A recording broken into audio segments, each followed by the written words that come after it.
यह सामना करना है, असलियत और सच्चाई की लड़ाई लड़नी है कि आज वोटर कहां से लाओगे। अच्छा, आज वोटर इनको औकात इनकी बताएंगे। और शासक बनने से पहले इतना अटकलें क्यों आप लोग लगा रहे हैं?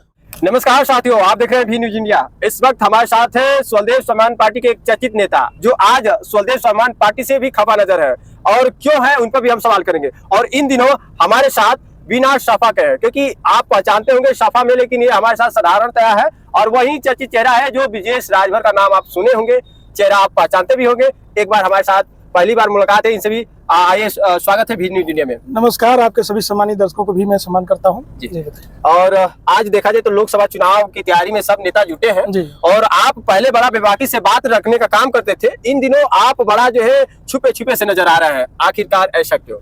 ऐसा कुछ भी नहीं है, छुपे और छुपाने की कोई बात नहीं। जो मिशन था, अच्छा, जो समाज को आरक्षण अधिकार की बात करनी थी, हिस्सेदारी की बात करने वाले लोग थे, आज वो उनको ताक पर रख करके अपने दलाली, अपने निजी स्वार्थ और प्राइवेट लिमिटेड कंपनी के लिए काम, अपनी अपनी दुकान खोल लिए। और इसमें ब्रिजेश राजभर कहीं कोसों दूर है, क्योंकि हमारी मिशन, हम लोगों की लड़ाई केवल समाज को आरक्षण और अधिकार दिलाने की है। आपने अभी देखा होगा कि हमारे साथ जागो राजभर जागो की टीम आई हुई है। हम लोग मऊ में खास तौर से आए हैं कि आपके चैनल के माध्यम से मैं समाज को आगाह करने के लिए हम लोग आए हैं कि समाज के लोगों, आरक्षण अधिकार और हिस्सेदारी अगर पाना है तो ओम प्रकाश राजभर के बेटे को घोषी से चुनाव हराना है। वैसे भी चुनाव बुरी तरह से हार चुके हैं, इनके पास कोई बेस, कोई आधार नहीं रहा।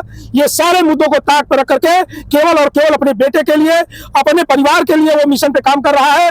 नहीं तो आप देख लीजिए, ये बनारस, चंदौली, मिर्जापुर, भदोही, आजमगढ़, बलिया, मऊ और देवरिया, कुशीनगर तक के कार्यकर्ताओं को दिहाड़ी मजदूरी पर बुला करके आज घोषी लोकसभा में लगाया हुआ व्यक्ति है। ये 200-150 की दिहाड़ी मजदूरी पर ये कार्यकर्ताओं को लगा करके स्टिकर चिपकवाने का काम कर रहा है और दावा कर रहा है कि मैं 1 लाख वोटों से चुनाव जीत रहा हूं और अपने मंत्रालय का ध्वज दिखा रहा है। मैं आपके चैनल के माध्यम से बताना चाहता हूं कि एक भी भाजपा का कार्यकर्ता, एक बूथ का कार्यकर्ता अगर हमको अरविंद राजभर का पर्चा चिपकाते हुए दिखा दो, मैं राजनीति छोड़ दूंगा। इनका बेस कोई नहीं, कोई आधार नहीं, ये झूठ और ईवीएम के भरोसे, ये जैसे भारतीय जनता पार्टी झूठ और जुमले के बूते, और इसके भी कान में वही चल रहा है कि ये झूठ के और ईवीएम के बूते ये घमंड दिखा रहा है। लेकिन इंडिया गठबंधन मजबूती से काम करने जा रही है और इनका इलाज हो चुका है। और 4 तारीख को इनका झोला और डंडा बांध करके ये सीधे बनारस जाने का काम करेंगे। आप एक बड़ी बात बोल रहे हैं जी। आप ये भी समझ पा रहे हैं या नहीं पा रहे हैं, इंडिया गठबंधन को 400 पार का नारा है और उनपे जो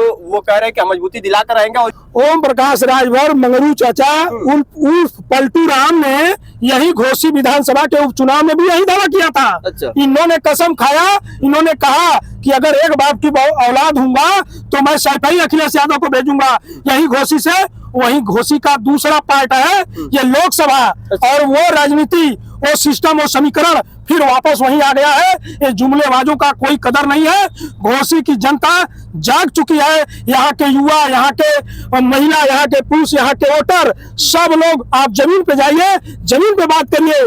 जमीन पे वोटर चिल्ला चिल्ला करके कह रहा है। अभी तो जिनको तुमने गाली दिया है, जिनको माँ बहन की गाली मंचों से जिस भाजपा के कार्यकर्ता और पदाधिकारियों को दिया है, अभी तो राजभर बस्तियों में जा रहे हो। आप जाओ, भाजपा के जो मूल वोटर हैं, जो समर समाज है, वो लाठी में तेल लगा के, डंडा में तेल लगा करके, जूते और चप्पलों की माला बना करके वो इंतजार कर रहे हैं। वो तो कह रहे कि यार सब बीजेपी के तमाम लोग हमारा साथ है, प्रचार में भी चलेंगे और अभी नजदीक आएगा चुनाव तो बड़े बड़े लोग आएंगे।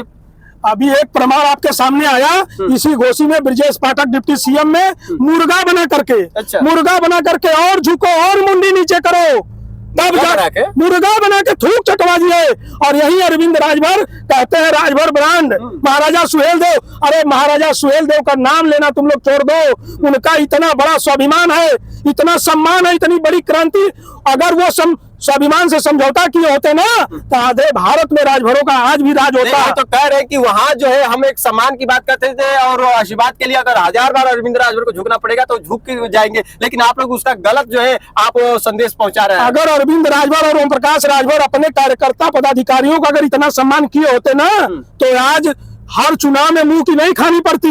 अब ये जुमला बंद हो जाए, जो भौकाल बनाते थे कि उत्तर प्रदेश की भीड़ बिहार में ले जाके दिखाते थे कि हमारा इतना ताकत है। अगर मऊ में कार्यक्रम करना है तो बनारस, बलिया, मऊ, आजमगढ़, मिर्जापुर, सोनभद्र के कार्यकर्ताओं को बुला करके दिखाते थे।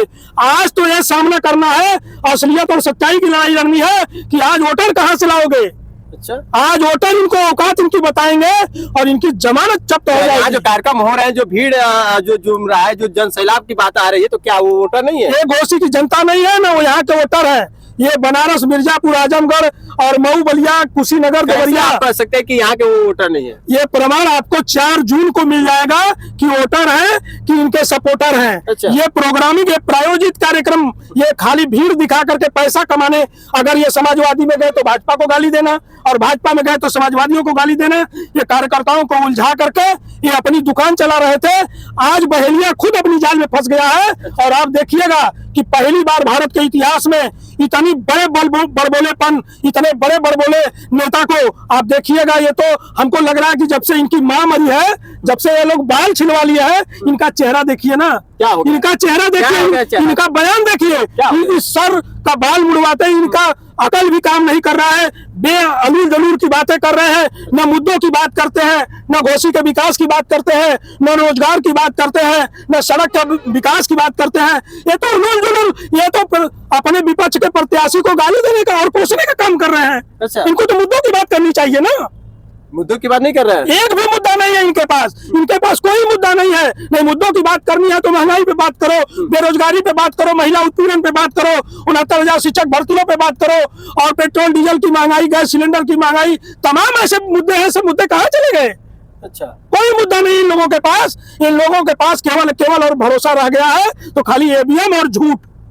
अच्छा, एक चीज आप लोग को क्यों ऐसा खलता है कि अरविंद राजभर जो है अगर सांसद बन जाते हैं तो सांसद बनने से पहले इतना अटकलें क्यों आप लोग लगा रहे हैं? अरविंद राजभर जीवन में, मैं ब्रिजेश राजभर मैं कह रहा हूँ, आप बताइएगा, मैं राजनीति छोड़ दूंगा 4 जून के बाद।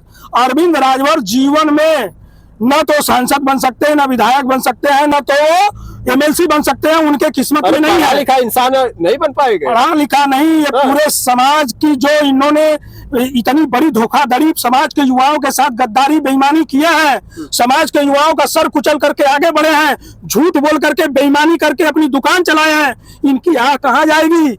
इनकी आह कहाँ जाएगी? ये आह इनके बेटों को खा जाएगी। इनके दोनों बेटे राहु केतु, ये राहु केतु है। दोनों बेटे राहु केतु, दोनों बेटे राहु केतु है। ये राहु केतु ग्रह की तरह राजभर समाज के युवाओं और लड़कों, इनके भविष्य पे कुंडली मार के बैठे हैं। इसलिए मैं राहु केतु कहता हूँ। ये मंगरू के दोनों बेटे राहु केतु, इनके जीवन में कहीं लिखा ही नहीं है कि ये एमपी बन जाए या एमएलए बन जाए। कहीं कभी जीवन में नहीं बन सकते। ये समाज के युवाओं की आह इनको खा जाएगी। यानी कि आपका कहना है कि ओम प्रकाश राजभर का राजनीतिक पर विराम लग जाएगा? एकदम 4 तारीख को राजनीतिक विराम है। ऐसे भी ये अपने ईमान धर्म को बेच दिया। मैं ब्रिजेश राजभर बनारस में, मैं भी इससे पहले मैं 2 महीना 3 महीना पहले श्रद्धांजलि दे चुका हूँ। अच्छा। कि इनका ईमान मर चुका है, खत्म हो चुका है। जब सारे मुद्दे खत्म हो गए तो ईमान कहाँ जिंदा है? ये तो स्वाभिमान बेच करके नतमस्तक हो गए। जहाँ थूके वहीं चाट लिए। क्या समाज को मिला? समाज को कुछ नहीं मिला।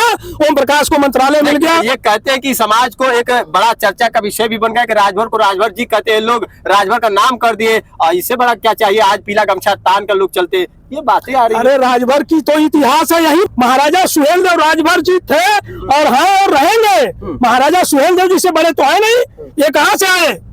इसके पहले सुखदेव राजभर, रामअचल राजभर, दूधनाथ राजभर, तमाम ऐसे राजभर नेता जो पार्लियामेंट गए, सदन गए, अध्यक्ष बने, तमाम मिनिस्टर बने, नेता हैं। क्यों? ये बेईमान समाज को बेचने का काम किए, धोखा देने का काम किए।